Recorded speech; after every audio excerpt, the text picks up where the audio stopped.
With the regular season winding down and only one game to go, it's time for the Edmonton Oilers performance review on today's edition of Locked On Oilers.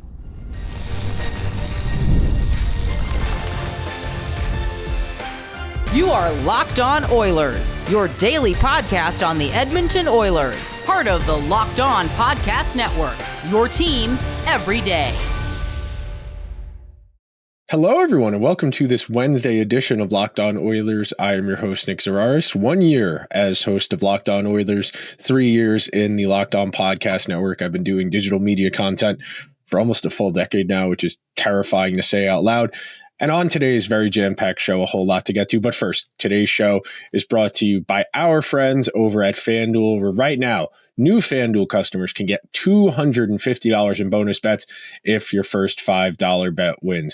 So on today's show, we are going to walk through what I would politely describe as an audit, a performance review, to evaluate the Oilers' preseason expectations, compare how the actual season went, and then we can open up the conversation a little bit more in the final segment and talk about how we can evaluate a regular season in relation to a playoff, because we know only one team is going to win the Stanley Cup when all's said and done. So you're not all is lost if you don't win the Stanley Cup, but I do think it's important that we evaluate after the regular season and then again after the playoffs, because the expectations are different. And at the outset of this conversation, I do think it's important to be honest, to be accountable. And that is why, generally speaking, whenever someone new assumes a position of authority, or frankly, anything on a team,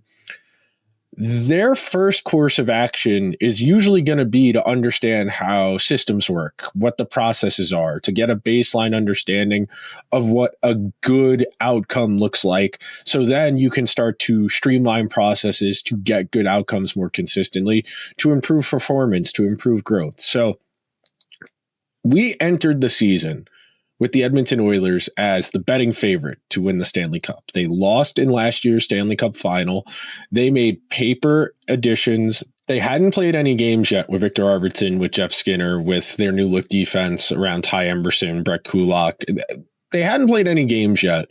So with that in mind, you had to assume there was some supposition. And of course, it should be noted that the way betting markets are set up, they are not necessarily a reflection of what odds makers think is going to happen. More often, they are a reflection of what odds makers think the public thinks will happen to incentivize you to wager on them. So people knowing that the Oilers just lost in the Stanley Cup final and added notable name brand players in Arvidsson and Skinner, it was a natural conclusion to draw upon people's feelings, to get a reaction out of them, and pricing the Oilers as such. And the Oilers entered the season as betting favorites. They came out of the gate a little bit cold, if you'll recall. Their power play was abysmal. Darnell Nurse was on the ice for like 45% of the goals the team was conceding, and it looked a little bit dire. The special teams wasn't where it needed to be. The 5-on-5 play wasn't there. And then slowly but surely, the Oilers started to drag themselves off the mat and get themselves back into the mix. And with that, they gave themselves some breathing room. And I've brought this up a ton over the last few weeks. The everydayers have heard me say it. From the end of November through the end of January, the Oilers had the best record in hockey. They were beating teams in high-scoring games and low-scoring games. Connor and Leon trudging along with great individual seasons. The supporting cast, not exactly lighting it up. There were some injury issues in there at various points for guys like Zach Hyman. Kept wondering when Nuge or Adam Henrique or someone in that secondary tier of player was going to really get going, for lack of a better word, because that's really been the issue this year. And when we talk about meeting expectations, there was also, and I remember saying this on my season preview episode of the show, where I made the case as to why the Oilers were going to win the Stanley Cup. I said the Oilers had 2012 LeBron. I said the Oilers went to the Stanley Cup final with the best player in the world. He got there for the first time. And I know LeBron had gone to the finals in 2009 with Cleveland, but against those Spurs, the Cavs didn't really have a chance. So let's start there. And then number two, when you talk about it in the context of putting the team together, last year was the first real serious contender McDavid and Draisaitl have been a party to.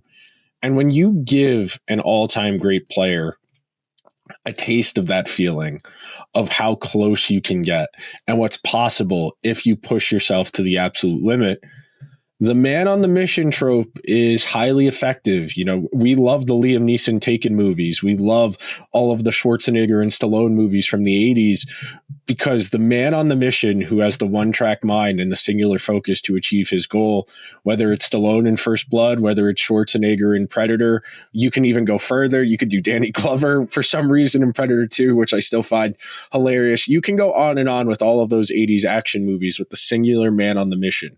It's an easy plot line to follow. It is easy to root for. And that's what this season has been for me. An increasingly difficult series of obstacles for Connor McDavid to try and lead this Oilers team through. I don't think the Oilers are in an abysmal situation. I think the last month has been a lot less than ideal. I think the injuries accumulating to the degree they have is definitely a cause for concern. I think the fact the Oilers are banking so much on injured players jumping right back into the lineup and being effective is a dangerous proposition as well. And in spite of all of that, I think if you ask the casual hockey fan, they would tell you, yeah, I think the Oilers probably beat the Kings anyway. And I do think I am a bit more weary of the Kings this year than I have been in the previous iterations of this series. We're going on 4 straight years. I think the fact that the Kings have been really consistent all year, that they're one of the best home ice teams in the entire NHL, I think the contrast of that against the Oilers, who have been a series of stops, starts, ups, downs, it's been a very roller coaster season for the Oilers. And I think having that metronome of consistency back and forth the way the Kings have had this year is a lot more preferable to stop, start, and waiting for guys to lock in. And we'll see how the Oilers choose to address lineup issues going into Game 82 with nothing to play for. The assumption is most of the guys who sat Monday night against the Kings are going to sit again. I'll be curious to see if they go Pickard or Skinner in net. Chris Knoblauch has been relatively forthcoming in saying that he's going to be inclined to ride the hot hand when the playoffs start between Pickard and Skinner because neither guy has really had an incredible run of form. I don't think Pickard's numbers are bad for what he is, but I don't think they say number one goalie on a playoff team. And I do think that is a cause for concern. And we'll talk about that later in the week. Eddie Garcia of Locked On Kings and I will preview the series ahead of the weekend. We're still not sure if the Oilers and Kings are going to open things up on Sunday or Monday. That's up for conjecture. We do know the Avs and Stars are going to start their first round matchup of heavyweights on Saturday night. So if that series is going to start at 8 o'clock, you would assume one other of the late series, whether that's the Edmonton, LA, or Vegas, and what we assume is going to be Minnesota or St. Louis. Minnesota. Yeah, Minnesota's ahead of St. Louis. So we're going to assume the Oilers are going to be probably the late game on one of those two cycles, but we are going to take our first break of today's edition of Locked On Oilers. And when we come back, we're going to talk about why the Oilers haven't met expectations, both on a team level and on an individual level, right after this. So be sure to stick around. You ever check your bank account and wonder, where'd all my money go? Between dining out, online shopping, and entertainment, it's really easy to lose track. And that's where Monarch Money comes in as your personal CFO, giving you full visibility and control over your finances. Monarch Money isn't just a budgeting app. It's a complete financial command center. You can track all of your accounts, investments, and spending in just one place, so you stop managing money and start building wealth. When I started using Monarch, I was surprised just how much I was spending on takeout. Now I meal prep, I budget smarter, and save more. And instead of juggling multiple finance apps, you can use Monarch to check it all in one place and even plan long-term goals. Take control of your finances with Monarch Money. Use code LOCKEDONNHL at monarchmoney.com for 50% off your first year. One more time, that's monarchmoney.com, code LOCKEDONNHL for half off your first year. Thank you to everyone who is hanging out on this Wednesday edition of Locked On Oilers as we audit the Oilers regular season. And I like doing these types of evaluations and trying to put a handle on it, trying to put defined expectations in terms, because I do think that's important. I think a lot of the time when NHL team, and frankly, any team in any sport starts to get stuck, they start to plateau in their trajectory towards a championship. I think it's really beneficial to have defined expectations and goals. And we don't need to equivocate. The Oilers entered this season as Stanley Cup contenders. If you want to say, well, nah, I think Vegas was better, or Florida, or Tampa Bay, or Toronto, or Dallas, or Colorado, whatever. If you think another team was a better contender and should have been the favorite over the Oilers, that's a different conversation. What I am saying is the Oilers entered the season as one of the five best teams in the entire NHL. I think most people, if you go back and look at preseason power rankings, at betting odds, you will see a strong recurring pattern of people picking the Oilers to win their division, to represent the Western Conference again. And you even saw a plurality of people picking the Oilers to imitate what the Panthers had just done, going to the Stanley Cup final one year, losing, getting back the next year, and then winning the whole thing as a kind of just juggernaut buzzsaw that is an inevitable force. And I don't think the Oilers have ever had that character to them, not even this year when they were really buzzing from late November through January. There's a certain air of inevitability that usually hits in the in the conference finals, we'll say, because this can apply to a team in the Eastern Conference as well, of course. At a certain point in the postseason, you reach a kind of zenith in your hockey where going through the motions and getting to your game is just dominance. And I think Florida reached that midway through game number 4 against the Rangers in the Eastern Conference Finals last year, where it felt kind of inevitable that Florida was just going to beat whoever was in front of them. Vegas the year before, absolutely midway through that second round, started to show it. You could say Colorado the year before that, and then Tampa Bay each of the 2 years prior. St. Louis, I would say, is a bit of an outlier. I would say they didn't really strike that buzzsaw characteristic. There was definitely an air of underdoggedness to them that really propelled them. And of course, the nobody believes in us mantra is powerful. I do think the Oilers are going to need to draw upon that at some point come playoff time, just because of the nature of the season they've undergone. And starting out with that big picture framing, the expectation for the Oilers this year was to win the Stanley Cup. And to win the Stanley Cup, we know there are certain benchmarks. We know typically you're going to finish second or third in your division. You can win the Stanley Cup you want to finish first or second, not second or third in your division in this format. Because number one, there's yet to be a team from the wild card allotment in this format. In the old format, the Kings were the 8th seed in 2011, 12? No, 2012. 11 was the Bruins. In 2012, when the Kings won the Stanley Cup, they were the last seed in the Western Conference. They won the whole thing. Now, when you look at this format where it's 1 versus wild card 2, 1 versus wild card 1, and then 2 versus 3, 2 versus 3, you have to account for the quality of opponent. And it's one of the big reasons I've been a bit more bearish on the Oilers over the last few weeks, and it's why home ice matters. And the value of home ice has continued to decline over time. In the last 10 years, the value of home ice in the NHL has never been worth less. So I don't think it's inherently disqualifying that the Oilers are going to start the playoffs on the road and very well could face the prospect of needing to win 4 playoff series without home ice. I don't think that's inherently disqualifying.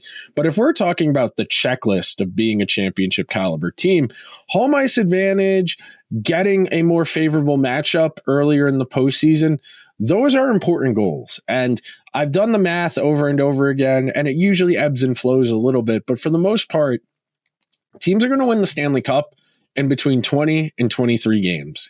Anywhere in there is your sweet spot. If you're playing any more than that, you're probably going to hit a physical wall at some point. You want to avoid those game sevens. Frankly, you want to try and avoid those game sixes. And for the Oilers to make this happen, they had opportunities. And the last month and a half, 6 weeks, it's been rough sailing since coming back from the Four Nations face-off break. You can tell Connor McDavid a little bit run down physically, dealing with nagging injuries. You know, Matthias Ekholm's been dealing with nagging injuries all year, and that was a real contributing factor in the Oilers' struggles, that their best defensive defenseman wasn't himself. And it's absolutely imperative that if the Oilers are going to go on a deep, meaningful Stanley Cup run, Ekholm's going to come back as soon as that second round starts, and he's going to be effective. Because if he's not, even with him in the fold at 60-70%, that's probably not enough, because the Oilers are structured in such a top-heavy manner that they need all of their big guns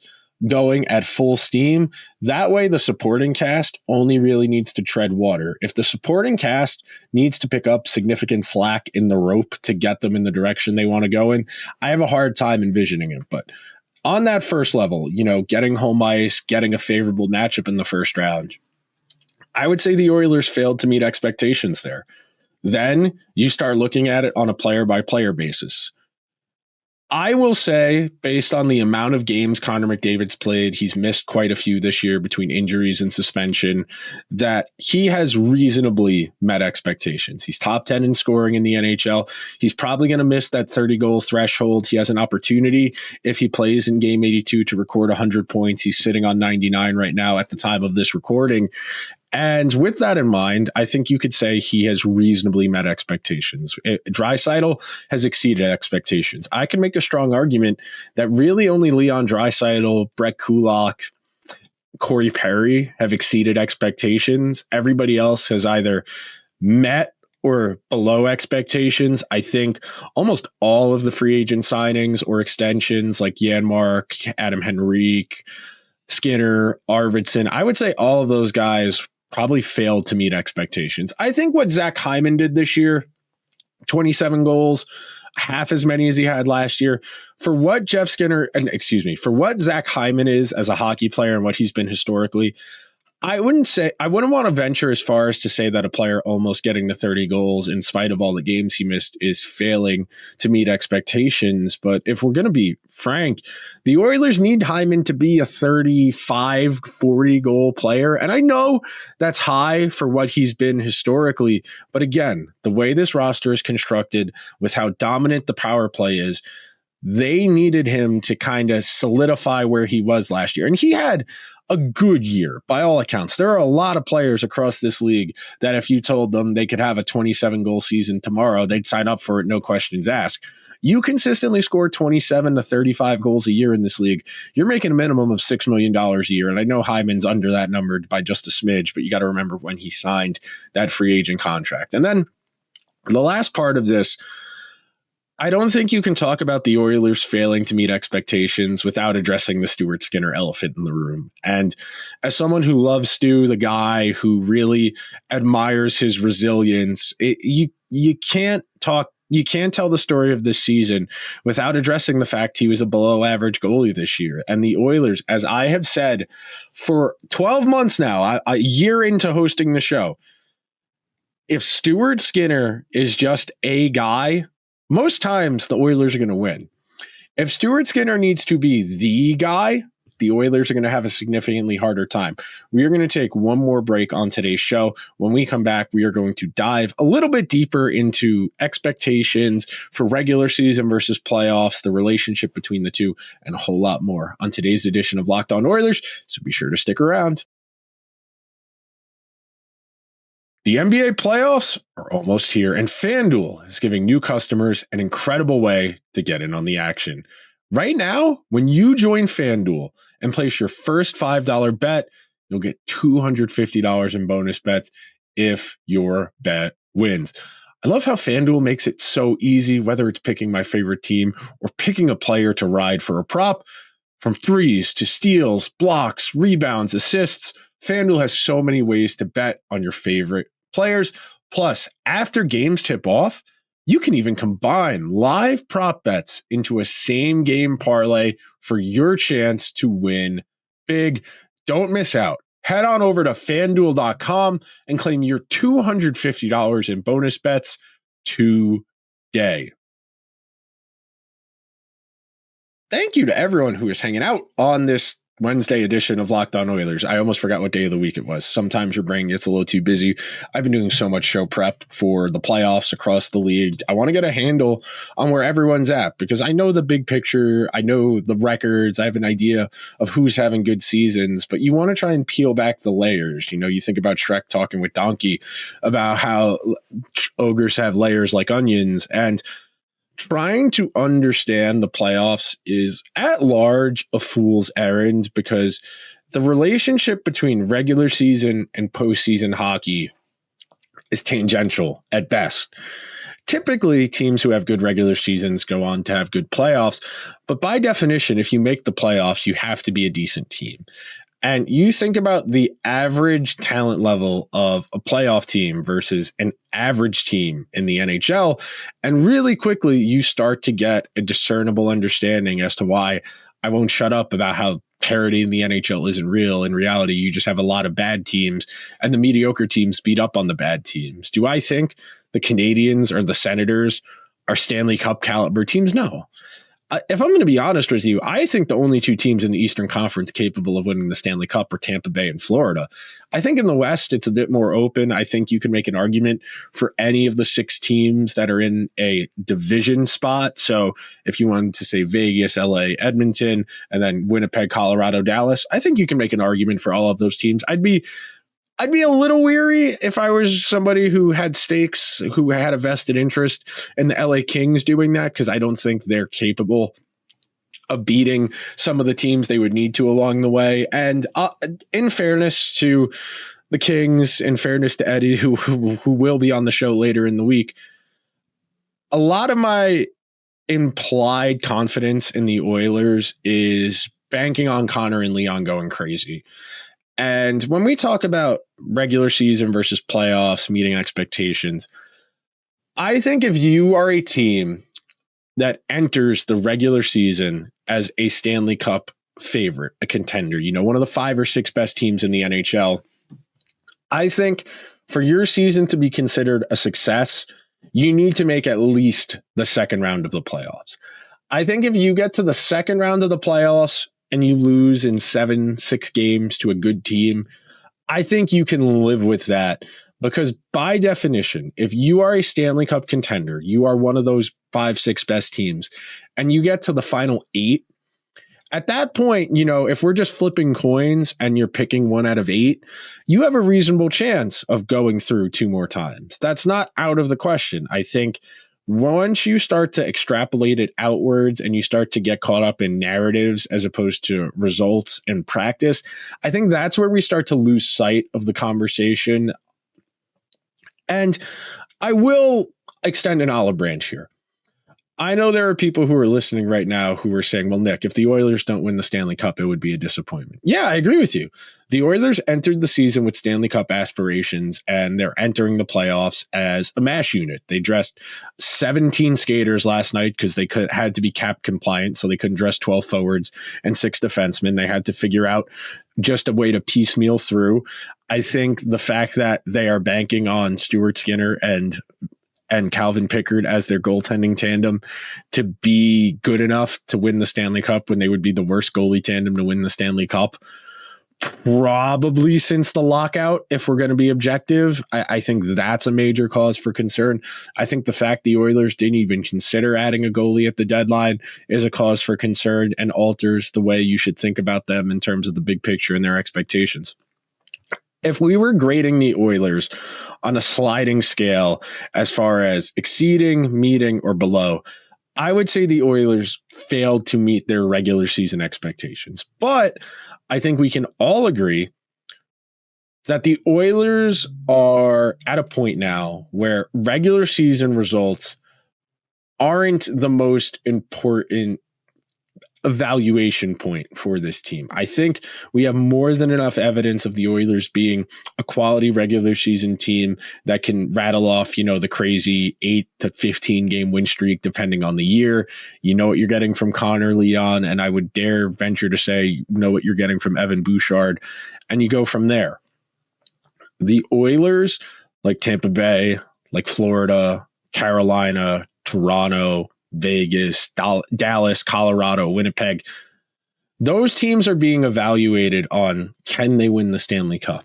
And we have made that the threshold for what a good team is now. The sports media at large over the last 10 to 15 years, when everybody collectively got on the "are you team LeBron or team MJ" bandwagon 15 years ago with Stephen A. and Skip Bayless, and you picked your side of that divide, you were implicitly saying if you don't win a championship, that season's a failure. And some of that was rooted in just resentment and people not liking LeBron and finding him corny and finding him rude or disrespectful, thinking about how when they lost in the finals that first time, he went on a weird little spiel about how, well, I get to wake up tomorrow as LeBron James, and all the people who hate me, they got to wake up tomorrow and they got to go about their lives. And if they were me, they wouldn't be as sad about their day-to-day lives as they actually are. And that's why they hate me. And I could understand why that rubbed people the wrong way. I mean, I was like 15 years old and that rubbed me the wrong way.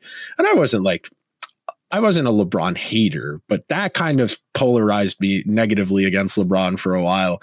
And then now, the last few years as a Laker, he's just a dad, he's corny, and it's amusing to some degree. But when you're talking about it in the context of the NHL, which has largely been a league defined by sustained dominance. You think about the Lightning winning 2 cups in a short period of time.